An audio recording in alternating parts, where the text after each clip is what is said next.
သူတော်ကောင်းတို့မိဘရှိချင်းရဲ့တန်ဖိုးကို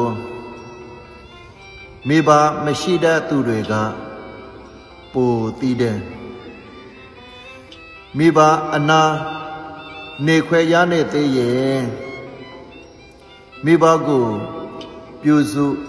လှုပ်ကြွေးခွဲရှိနေသေးရင်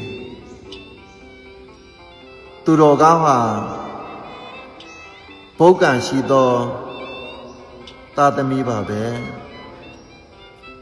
ဒါကြောင့်မိဘတွေရှိနေတော့မှကြွေးမွေးကြပါပြုစုကြပါကျေးဇူးစားကြပါလို့ဒီနေရာကနေပြီးတော့တတိပေးလိုက်ပါရစေကြည်ရှုသူအားလုံးအပူသောကာမကေဝေပြီးအေးချမ်းသောဘဝကိုထာဝရပိုက်ဆိုင်နိုင်ကြပါစေအားလုံးကိုယ်စိတ်နှပြကျမ်းမာချမ်းသာကြပါစေ